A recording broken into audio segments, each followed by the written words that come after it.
Good day, everyone. This is the 30th of April, and this is the 529th anniversary of the commission being given by Spain to Christopher Columbus to go and explore the Indies. And what we're going to be doing today, on this fated anniversary, we're going to be exploring the new 9.1 build on the PTR, which is 38511, which just dropped today, or I guess yesterday, depending where you are. We're going to be starting, of course, with the more juicy things with our first video. There's going to be a couple more things to mention in the next couple of days, but for now, of course, we have to go over the planned balance changes, the balance tuning that Blizzard is pushing in this new version, in this new build of 9.1. Let's start first with the corrections, with the slight retouches to what Blizzard already applied previously. The couple of corrections are to the legendaries, the Covenant-specific legendaries to Paladin for Kyrian and Night Fae, as well as the addition of the Ventir one, which was missing. Now, it is still, again, not in the game, it's just been data mined, so maybe it's going to be changed before it gets put in. The new legendary is the Ashen Aloe one, Radiant Embers, the Ventir-specific legendary, which is going to read, Ashen Aloe's duration is increased by 50%. If you leave its area, its cooldown is reduced by up to 50% proportional to its remaining duration. This is a very cool legendary to the type of times you're going to be using this ability, this massive ability with a massive cooldown, and kind of feel bad because you didn't use all of it, right? You know, when you pop one of your cooldowns and the target dies, or most of the targets in the pool die very quickly, and you still have 6 seconds or 8 seconds or even 10 seconds left to your big cooldown, and you're like, wow, that was kind of wasted. This legendary basically maximizes the uptime of your Ashen Aloe, either by making it last much longer, which is going to be very good for boss fights in both Raid and Mythic Plus, but also because you can get out of the heavy amount of burst for a pool, and if it dies quick enough, you can just leave and get 1 minute, maybe even 2 minutes off of cooldown if you get the maximum duration, so it can be very powerful. Unfortunately, we have to say, unfortunately, Ion Azikostas, the game director of Shadowlands, just came out of the interview with Preach, and he pretty much clearly indicated Ashen Aloe as one of the problems when it comes to the damage, the healer's damage. So I am actually assuming this is going to come out together with a nerf to the damage of Ashen Aloe. So we will actually have to see, even if this legendary makes it into the game as it is right now, we have to see exactly how Ashen Aloe will look in 9.1. Aside from Ashen Aloe, Divine Resonance, the Kyrian-specific Covenant legendary, was nerfed. This was obvious because when it was released, it looked insane. When it was released, it read every 10 seconds after casting Divine Toll, you cast it again at 60% effectiveness. This was very powerful. You even have a conduit for Kyrian Paladin that gives you a chance to triple cast it on your main target. Now it has been nerfed. It still happens every 10 seconds for 30 seconds, so the amount of usages you can get and the synergy with the conduit is still very good, but the legendary itself is going to repeat it at 20% effectiveness instead of 60% effectiveness. Then you have the meme. I don't know what to say about this one because nobody plays Night Fae Paladin. It has gotten a change, which I'm assuming is just a tooltip change because it's just adding the extra duration to the tooltip of Seasons of Plenty. The buffs you're getting, the 5% haste and the 10% cooldown recovery, is now going to be 10 seconds long. Then we go over Druid. Druid has gotten similar to Paladin, but a little bit more heavy in the changes. The changes to their already released legendaries in 9.1, the Covenant-specific ones. Celestial Spirit was the one that cut your Convoke the Spirits cooldown in half, but also made it cast half the spells. This is just getting basically a slight change in the tooltip, because before it was a little bit convoluted, now it's much clearer. The cooldown and duration of Convoke is reduced by 50%, and it also has an increased chance of using an extra exceptional spell or ability. Now you also have Kindred Affinity, which was the other seemingly pretty powerful Covenant legendary for Druid, which is the one that gives you flat secondary stats to you and your partner. You gain 5% of your secondary stat, and when you empower yourself with the bond, it gets increased, it gets doubled from 5% to 10%. The main change here, for some reason, is that Night Fae used to give you crit, now instead Night Fae gives you haste. And Ventir used to give you haste, and now it gives you crit. That is pretty much the only change. We also have a pretty cool change for Necrolord. Yes, it's not a big fat cooldown like the other three. You know, scaling in time, you have the Empowerment for Kyrian, which is 1 minute, you have the Convoke the Spirit, which is 2, and then you have Sinful Hysteria. And now you have this minor cooldown, which nobody wants to take. First of all, it's getting changed in the name. It's no longer a locust swarm, it is now an unbridled swarm. And the main difference is that it doubles in effectiveness, because previously it had a 30% chance to split into 2 swarms whenever adaptive swarm would jump to other targets. Now, instead, it has a 60% chance to split into 2 swarms each time it jumps. I still have the main issue with this, that adaptive swarm by nature alternates between jumping to enemies and jumping to allies. So if you're a balanced druid, you just want this thing to jump to the enemies, and if you're a resto druid, you just want this thing to jump to allies, but it can't. It just alternates. It's probably better in a situation like Mythic Plus for a resto druid, for example, even for a balanced druid, because it gives you a little bit more utility, you know, some off healing. But in raids where you just want the healer to heal and you just want the DPS to DPS, this is a little bit more annoying. But it's still a significant buff, literally doubled in effectiveness. Another change is to Sinful Hysteria, which is the Ventir-related Covenant legendary to your Ravenous Frenzy ability. Previously, all it did was giving you an extra 0.2 seconds to the duration of your mega buff every time you applied Ravenous Frenzy stacks on you. Now it also has an extra addition. You gain stacks of Sinful Hysteria equal to your Ravenous Frenzy's stack count after it ends. Sinful Hysteria is a buff that reads, your damage and healing is increased by 2% and haste by 1%, stacking for 5 seconds. So, yeah, effectively, you pop your Ravenous Frenzy, it lasts for 20 seconds, you have Sinful Hysteria legendary, so you can make it last 24, maybe 25 seconds, you know, you can get 20 plus-ish stacks. And when those end, you can get 40% more damage and 20% more haste for 5 seconds, which is... They keep buffing this huge cooldown. I'm pretty sure eventually it's going to overtake Convoke the Spirits. The more we scale with stats and with numbers, it's eventually just going to be bigger than Convoke. I'm not sure if it's going to be enough by 9.1. We'll have to see. This certainly helps to make it much more powerful. Now, these were the slight retouches that Blizzard put in this new version of 9.1. Now we go into the actual major changes, the balance changes. So, number 1, we start with Death Knight. The continued attempts from Blizzard to buff Blood Death Knight. Will they be able to turn it into a Flavor of the Month spec before 9.1 launches? Who knows, but they are on the right track. This is another decent buff to Blood Death Knight, 6% damage and healing done applied to all abilities of Death Knight. The actual notes of Blizzard say damage of all spells, but it also counts for healing done from your spells. Then we go over Hunter, because this is a momentous day. That's right, I'm not talking about marksmanship, I'm not talking about beast mastery, which means there is only one option left. Today we are talking about Survival Hunter, because Survival Hunter is getting its Raptor Strike damage buffed by 15%, its Kill Command damage buffed by 15%, its Mongoose Bite talent damage increased by 15%, of course, since Mongoose Bite replaces Raptor Strike, and Flanking Strike, the talent, also has its damage increased by 15%. Some of the major abilities that Survival Hunter uses are getting buffed by 15%. It's a pretty big buff on its own. There are, of course, other things to consider as to why Survival Hunter is so less played and not doing very well, etc, etc. This is certainly a good help for Survival Hunter, which will do absolutely nothing. Nobody will play Survival anyways. Now on to another change for Hunter, and sadly, this is not going to be for Survival, because this is from the special bow that Sylvanas is going to drop. The special ability she's going to grant Hunters, Wailing Arrow, is getting major changes. Bad changes, I can tell you already. So it gets some pretty cool stuff. It doesn't cost 35 focus anymore. It seemingly doesn't have a 2-second cast time anymore either. It even has this ridiculous 100-yard range from 40. And also, for the sake of making it even weirder, it doesn't have a cooldown anymore, which I'm assuming is just, it's just a tooltip error.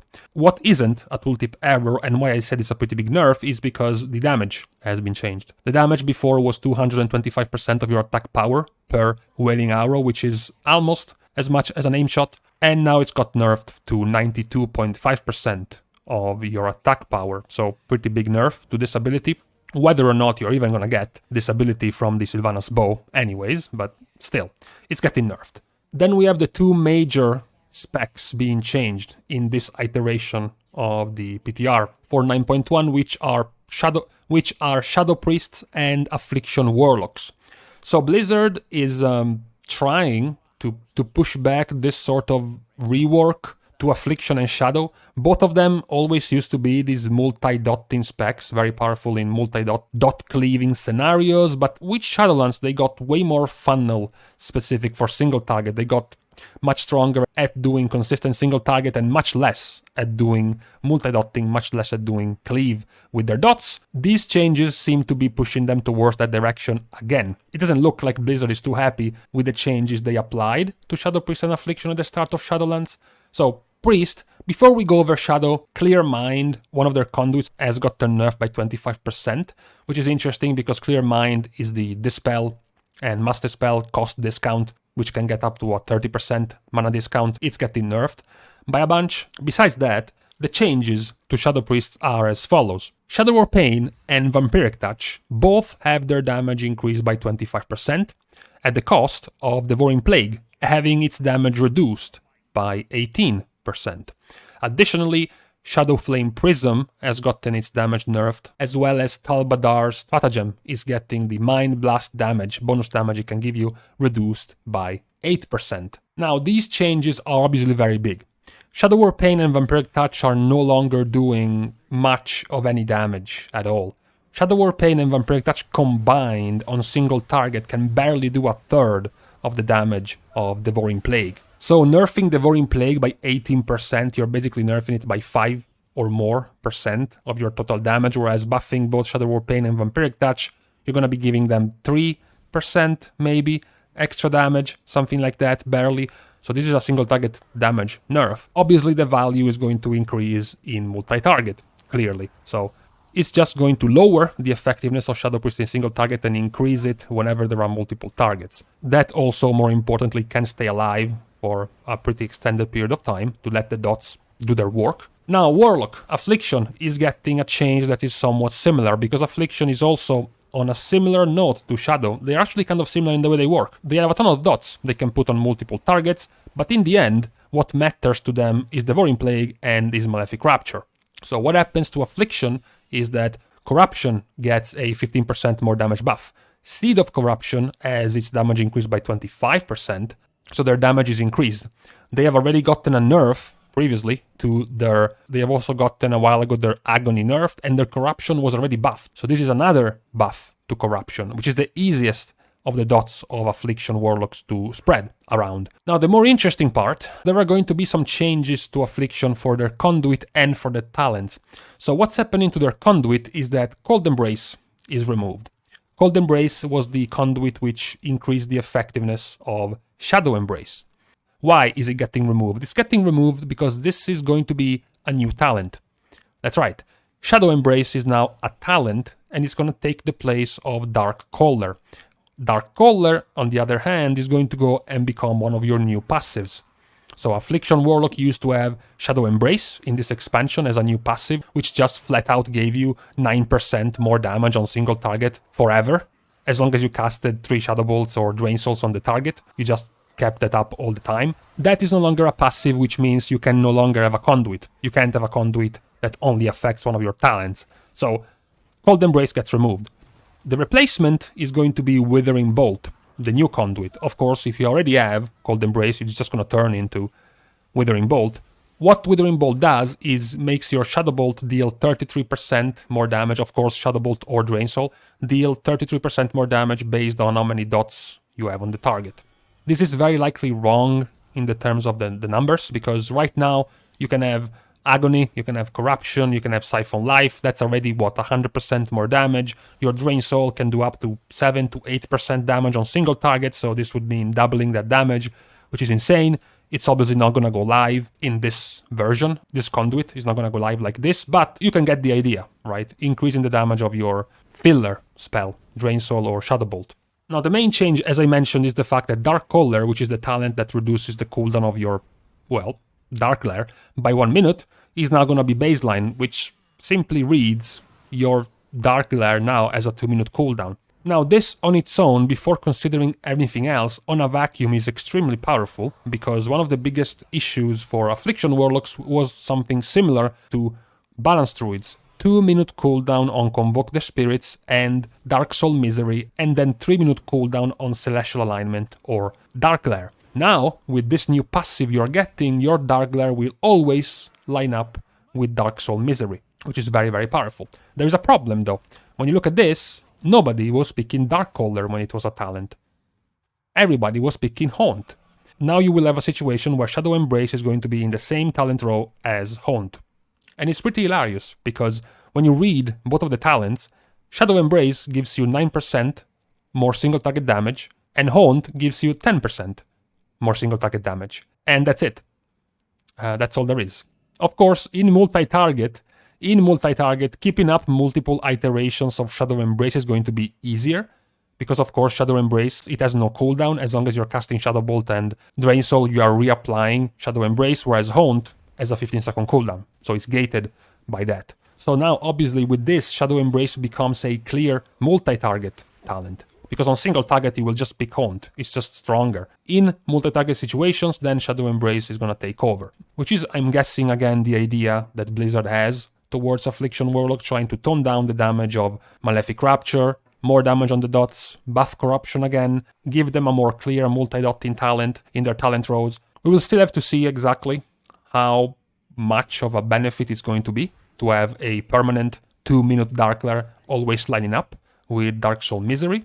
We will see. Now, the last of the classes which is getting some changes is going to be Warrior. Arms Warrior is getting buffed. This was inevitable. Warrior was doing poorly at the start of Shadowlands, both Arms and Fury. They got buffed a little bit. Not much changed. Initially, more Warriors were playing Arms, not because it was the best of the two, but because it was the least garbage of the two. Eventually, Fury received quite a few buffs over time, and it, well, overtook Arms. So I guess now Blizzard is going to compensate Arms, because Arms is getting 10% more damage to Mortal Strike, 10% more damage to Deep Wounds, 10% more damage to Overpower, as well as 10% more damage to Execute, although it doesn't apply to Condemn. The Condemn ability when you turn it into Condemn. So it doesn't matter, basically. However, what needs to be mentioned is that more and more Arms Warriors are playing Night Fae, overplaying Ventir. The meme of the Arms Warrior playing Ventir doing 50% damage with Condemn and nothing else is going away. So if you look at the typical Arms Warrior playing Ventir, you're like, okay, well, Mortal Strike, Overpower, and Deep Wounds are barely getting to 20% total damage, and the Execute buff doesn't count for Condemn, so this is barely a 2% damage in single target, which is meh. But here's the thing. When you look at the non-Ventir Arms Warriors, like this one, for example, in a pure single target boss encounter, you have almost 50% of your damage coming from Mortal Strike, from Overpower, from Deep Wounds, and from Execute, which, not being Condemned, is getting buffed by this changes in 9.1. So this is almost a 5% damage increase in single target for Arms Warrior, which is more than twice as much as what you gain for the Ventir build. Which is also interesting because the Night Fae build for Arms Warriors was already taking over the Ventir one, and these buffs are directly going to empower the non-Ventir, non-Condemn builds even more. So it does seem like a pretty strong buff, especially if you're not playing Ventir, and especially if the non-Ventir build is going to go into 9.1 being the best one. It looks pretty promising for Arms Warriors. And these were all the changes related to balance that we've gotten so far in build 38511 of 9.1 in the PTR. As usual, these are going to continue raining in as the weeks go by and we get closer to release, so just wait and see, I guess, eventually how everything is going to shape up. We will go through a few more additions to this PTR build in the next couple of days, although they are less important, less pressing, I guess, than the need people have to start screeching about balance and about specs being OP or not getting buffed by Blizzard, etc, etc. So that was the priority for today. Now you have got it. These are the changes. Thank you for watching the video. You should think about subscribing to the channel. If you haven't thought about it yet, then it's probably not that important. And after this amazing pep talk, we can leave each other. See you guys tomorrow. And in the meantime, I'm just wondering about the Ashen Aloe nerf. If it's gonna come, how big it's gonna be.